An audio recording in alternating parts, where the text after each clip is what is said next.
En 1917, les dirigeants de la Société fribourgeoise de commerce et d'industrie décident de doter leur association d'un organe permanent. Ils optent alors pour la création d'une chambre de commerce non subordonnée à l'État.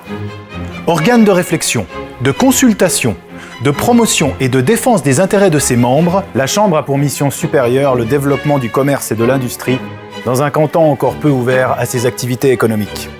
Dès ses premières publications, elle se revendique d'un credo libéral dont elle ne se départira jamais. Mais revenons un peu en arrière. En ce temps-là, les nouvelles sont mauvaises. La guerre n'en finit pas, elle dévaste les paysages et des générations d'hommes. Elle ruine les finances et ne profite qu'aux fournisseurs des armées. Épargnée, la Suisse improvise une économie de guerre, ce qui n'empêche pas les difficultés d'approvisionnement ni l'inflation. À Fribourg, le canton est encore très agricole. Les autorités considèrent l'industrialisation comme une source d'ennui potentiel, car elle fait émerger une population ouvrière parfois revendicatrice. Signe de ce décalage, le Conseil d'État mise sur la dentelle et le tressage de la paille, alors qu'ailleurs l'industrie progresse rapidement. La Première Guerre mondiale provoque une pénurie des matières premières. Dans l'alimentaire, l'activité des usines de chocolat telles que Villars Maître Chocolatier à Fribourg ou Caillé à Braux se maintient grâce à l'effort de guerre et à la mobilisation. En Gruyère, la marque Guigaud produit des laits en poudre, tandis qu'à Gain, on fabrique du lait condensé sous la marque anglo-suisse Condensed Milk qui fait le bonheur des soldats. Rachetées pour la plupart par le groupe Nestlé, ces entreprises alimentaires garderont leur identité helvétique. Mais ces succès sont relatifs et n'allègent pas les difficultés existantes. En juin 1918, dans un de ses tout premiers rapports, la Chambre de commerce souligne « Réglementation touffue, restrictions innombrables, ordonnances et formalités compliquées, travail de bureau plus que doublé sans parler des risques à courir, ont été pour le commerçant et l'industriel des charges très lourdes qui ont rendu son travail extraordinairement pénible et difficile. Puissions-nous voir luire bientôt l'aurore de temps meilleurs qui nous ramèneront des conditions normales d'existence et le libre jeu des forces économiques. » Hélas, ces vœux ne se réalisent pas. Après la guerre, une crise économique met des centaines d'ouvriers au chômage dans le canton. Des entreprises sombres, comme la papeterie de Marly, qui avait plus de 500 ans d'activité et jusqu'à 300 ouvriers. Déjà lente auparavant, l'industrialisation est stoppée. En réaction au marasme économique, les autorités misent sur l'agriculture plutôt que l'industrie pour maintenir le canton à l'abri des soubresauts conjoncturels. Face à ce conservatisme, des secteurs et personnalités se distinguent par leur esprit d'innovation. C'est le cas de l'ingénieur et inventeur Beda Efti, dont le génie s'exportera au fil des ans. On lui doit par exemple le système de traitement des eaux des bains de la Mota. Tout comme les ski lifts de la Béra, des Paco ou de la Chia, qui contribueront au développement touristique des régions. Dans un autre registre, la Saint-Ginoise Élise Horner s'illustre en tant que première fribourgeoise à obtenir son permis pour le transport professionnel de personnes. À cette même époque, avec l'industriel Vuille et Cafag, qui vient de racheter la fabrique de cartonnage, Fribourg devient le plus grand employeur du pays dans ce domaine. Depuis son arrivée au Conseil d'État, Victor Bux, en charge des travaux publics, cherche à stimuler l'emploi et la mobilité en améliorant les infrastructures cantonales. Dans les années 20, il lance le goudronnage des routes, la construction des ponts de Pérol et de Zeringen, ainsi que le bétonnage du viaduc de Grandfay. Ces projets publics permettent à des entreprises comme la maison Vinclair à Marly, JPF au Paquier ou Maurice Beau et Fils à Albeuve de se développer, et à d'autres de voir le jour comme Papo Favorol à Trévaux ou Grisoni à Bulle. Cependant, d'une manière générale, l'entre-deux-guerres reste une période d'incertitude politique et économique. La spéculation boursière effrénée et des monnaies nationales fragiles ont conduit au crash de 1929, déclenchant une récession mondiale. L'économie réelle souffre et l'absence de perspective pousse les campagnards à venir en ville. Les emplois y sont pourtant rares et certaines usines cessent leur activité. Même la chocolaterie Caillé, qui a fusionné avec Nestlé en 1928, échappe de peu à la fermeture 4 ans plus tard. Pour occuper les chômeurs, le canton lance des chantiers publics, dont la construction de l'université de Miséricorde. Il encourage la consommation de produits régionaux avec l'organisation dès 1930 de la Foire de Fribourg. Du côté privé, des entreprises parviennent pourtant à se développer, mais sans compenser les pertes d'emplois du secteur secondaire. Les entreprises électriques fribourgeoises, aujourd'hui connues sous le nom de Groupe E, montent en puissance et participent à la création d'entreprises telles que Sadem à Courtepin, qui fabrique des pierres fines pour l'horlogerie, ou Electrover à Romont.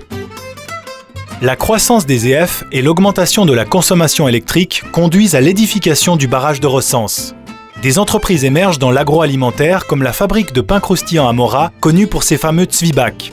Durant la Seconde Guerre mondiale, alors que la viande est rationnée, l'entreprise Dina à Fribourg crée le Parfait, une crème à tartiner à base de levure de bière cardinale et de graisse végétale. Le second conflit mondial prend fin et l'après-guerre se passe mieux que le premier. En Occident commence une sorte d'âge d'or économique que l'on appellera par la suite les 30 Glorieuses. En raison d'un contexte régional peu attrayant, l'économie fribourgeoise reste plombée par un manque d'investissement et d'initiative.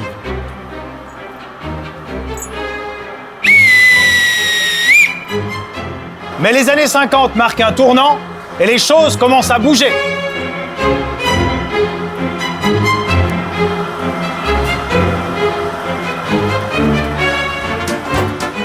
Désormais, le secteur secondaire rattrape en effectif le secteur primaire, alors que le tertiaire en occupe encore moins d'un tiers. Une timide industrialisation reprend dans l'alimentaire, le bâtiment et en particulier le bois. Micarna à Courtepin et Elsa, sous le nom de Conserve Estavayer, sortent de terre. La construction des voies de communication se poursuit avec le pont du Gotteron et le barrage de Chiffnon, réalisé par l'ingénieur Henri Gicot. Plusieurs entreprises ouvrent et se développent dans la plaine bulloise et dans l'Intiamont, à l'exemple d'Henribaud Cuisine à Albeuve ou d'Ecosa à Villars-Soumont. Une autre branche se développe bien depuis la fin des années 40, la métallurgie. La fonderie de Fribourg fait partie de cette évolution, tout comme Frévit, créé par Frédéric Wittwer. C'est à ce moment également, en 1952, que le Saint-Ginois Adolphe Merclé reprend Vibromaître. L'essor économique du canton est accéléré par la politique industrielle du conseiller d'État Paul Torche à la tête de la direction de l'économie. Sous son impulsion, l'image de canton agricole qui collait à la peau de Fribourg s'estompe. La saturation progressive des centres industriels suisses et une fiscalité plus attractive permettent à Fribourg d'accueillir de nouvelles compagnies, à la recherche de terrain et d'une main-d'œuvre meilleur marché. Après son demi-siècle d'existence, la Chambre de commerce peut se réjouir. Premier indicateur d'une ère nouvelle, l'évolution démographique. Après des décennies d'émigration, le canton est désormais capable de garder sa main-d'œuvre et même d'en attirer. Fribourg est devenu un canton industriel. L'agriculture occupe encore 18% de la population active, mais elle est dépassée par le secteur secondaire. À côté des activités traditionnelles que sont l'alimentaire, le bois et la métallurgie, la chimie fait son apparition, ainsi que d'autres technologies jusque-là peu présentes. En 1962, Polytype voit le jour, en même temps que Sibagegi s'installe sur le site de l'ancienne papeterie de Marly. L'entreprise aura un effet catalyseur sur la démographie communale. Pour rattraper son retard économique et industriel, le canton a développé au fil du temps de meilleures voies de communication. Directeur des travaux publics dès 1976, le conseiller d'État Ferdinand Masset œuvre à l'agrandissement du réseau routier cantonal. 2 ans après la construction du viaduc de la Gruyère, l'autoroute A12 arrive à Bulle, dopant l'économie locale. Sota et Progin Métal s'installent et s'associeront 20 ans plus tard avec CMA et René Morand et Fils pour donner naissance à l'école du métal.